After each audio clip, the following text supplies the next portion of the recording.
साथियों, आज की चर्चा कुछ चंद लाइनों से शुरू करेंगे। तुम मुसलमान हो, मुझे दिक्कत नहीं। तुम ईसाई हो, मुझे दिक्कत नहीं। लेकिन मैं हिंदू हूं तो तुम्हें दिक्कत है। फिर तो तुम दिक्कत में रहोगे, क्योंकि मैं गर्वित हिंदू ही हूं। पाक से लेकर पेरिस तक कहीं भी आतंकी हमला हो, एक ही कौम, एक ही मजहब, एक मानसिकता वाले लोगों पर शक क्यों? वो सब सच साबित भी होता है।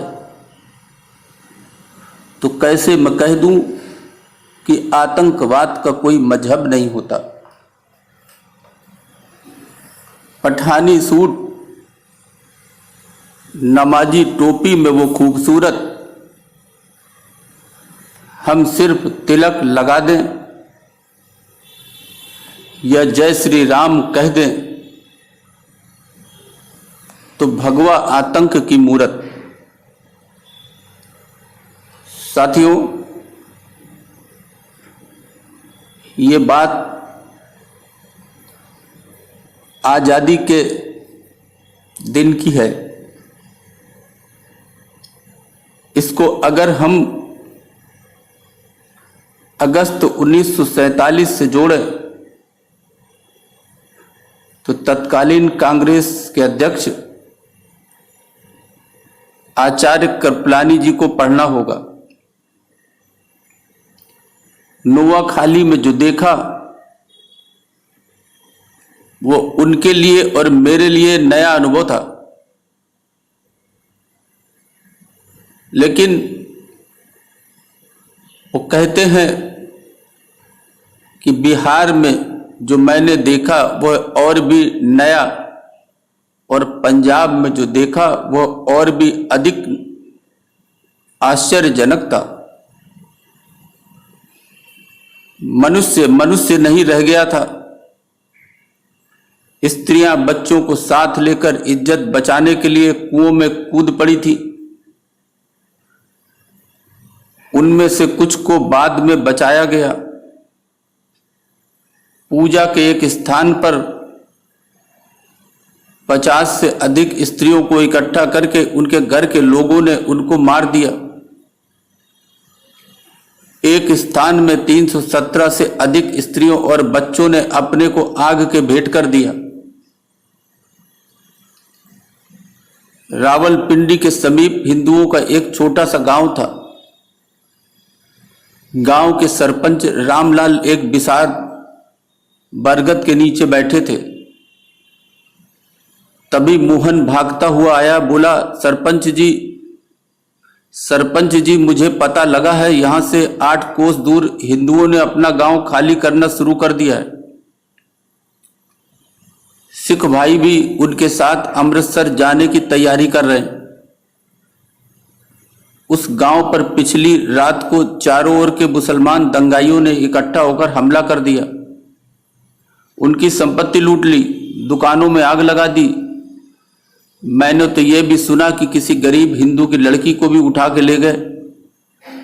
भय के कारण उन्होंने आज ही पलायन करना शुरू कर दिया है। सरपंच जी ने एक लंबी सांस ली और कहा, मैंने कल ही रेडियो पर सुना था, महात्मा गांधी जी ने कहा है कि भारत पाकिस्तान का विभाजन मेरी लाश पर होगा। क्या तुम्हें उनकी बात पर भरोसा नहीं? मोहन बोला, सुना तो मैंने भी है कि जवाहरलाल नेहरू जी ने कहा है कि हिंदुओं आश्वस्त रहो, भारत के कभी टुकड़े नहीं होंगे। तुम लोग लाहौर और रावलपिंडी में आराम से रहो। सरपंच जी बोले, देखो मोहन, हम यहां पर सदियों से रहते आए हैं, एक साथ ईद और दिवाली मनाते आए हैं, नवरात्र के व्रत और रोजे रखते आए हैं। हमें डरने की जरूरत नहीं है, तुम आश्वस्त रहो। चारों ओर के गांव के मुसलमान चौधरी इकट्ठे होकर सरपंच जी से मिलने आए और बोले, हमें मुस्लिम अमन कमेटी के लिए चंदा भेजना है। आप लोग चंदा दो। ना नुकुर करते हुए भी सरपंच जी ने गांव से 50,000 रुपया इकट्ठा करवा दिया। 2 दिन बाद फिर आगे बोले कि कम पड़ गया है और दो। कहने लगे, तुमने सुना नहीं 8 कोस दूर हिंदुओं के गांव का क्या हश्र हुआ है? तुम्हें अपनी सुरक्षा चाहिए या नहीं? सरपंच ने इस बार भय से 70,000 रुपए इकट्ठे करके दे दिए। 2 दिन बाद बलूच रेजिमेंट की लॉरी आई और हिंदुओं को इकट्ठा करके सभी हथियार, यहां तक कि लाठी तलवार सब जमा कर ले गई। बोली कि ये दंगों से बचाने के लिए है। कुरान पाक की कसम खाकर रक्षा का वायदा भी कर गई। 9वें दिन गांव को मुसलमान दंगाइयों ने घेर लिया। सरपंच को अचरज तब हुआ जब उसने देखा कि जो हथियार बलूच रेजिमेंट उनके गांव से जब्त कर ले गई थी, वही हथियार उन दंगाइयों के हाथ में है। दंगाइयों ने घरों में आग लगा दी, संपत्ति लूट ली, अनेकों को मौत के घाट उतार दिया। हिंदुओं की माताओं बहनों की उन्हीं की आंखों के सामने बेइज्जती की। सैकड़ों हिंदू औरतों को नंगा कर उनका जुलूस निकाला। गांव के कुछ बच्चे लोग अंधेरे का लाभ उठाकर खेतों में भागकर छुप गए। न जाने कैसे वो रात बिताई। अगले दिन अपने ही घर वालों की लाशें कुएं में डालकर अटारी के लिए रेल पकड़ने लगे। ये कहानी कोई एक घर की नहीं थी। यह तो लाहौर, डेरा गाजी खां, झेलम, सियालकोट, कोहाट, मुल्तान, लगभग हर जगह एक ही कहानी थी। कहानी क्या, साक्षात नर पिशाचों का नंगा नाच था।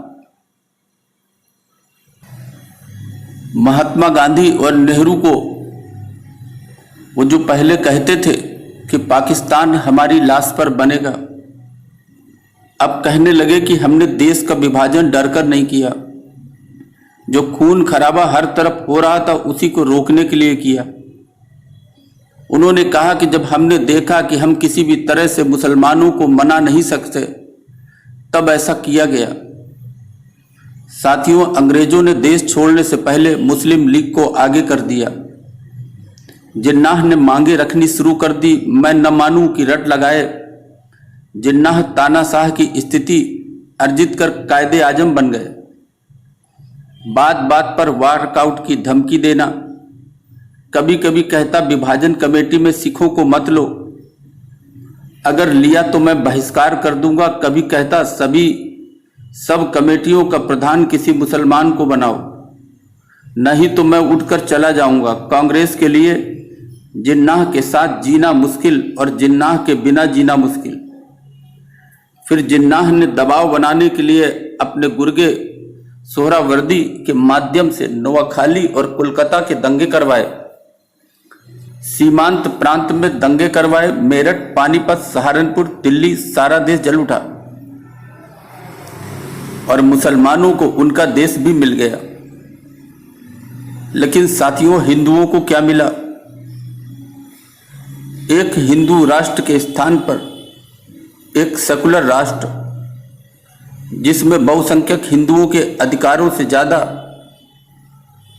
मुसलमानों को जानबूझकर अल्पसंख्यक बनाया गया और अल्पसंख्यक के अधिकार भी दिए गए। पाकिस्तान में बचे हिंदुओं के अधिकारों की कोई चर्चा नहीं होती। उसी कांग्रेस का 1947 में विस्थापित एक प्रधानमंत्री कहता है कि देश के संसाधनों पर उन्हीं मुसलमानों का पहला अधिकार है। हिंदू धर्म रक्षा के लिए अपने पूर्वजों की धरती छोड़ाए, अमानुषिक यातनाएं सही, चित्तौड़ के जौहर के समान ललनाओं की जिंदा चिताएं जली, राजसी ठाट ठुकरा कर दर दर के भिखारी बने, अपने भी बेगाने हो गए। ये सब जिन्नाह की जिद के चलते हुआ। और आज मेरे देश के कुछ राजनेता ये कहते हैं कि जिन्नाह महान था, वो अंग्रेजों से लड़ा था। साथियों, धिक्कार है उन भारतीयों को वो चाहे हिंदू हो या मुसलमान, जो अपने भारत का इतिहास भूल गए। साथियों, इन्हीं शब्दों के लिए अभी के लिए बस इतना ही। धन्यवाद।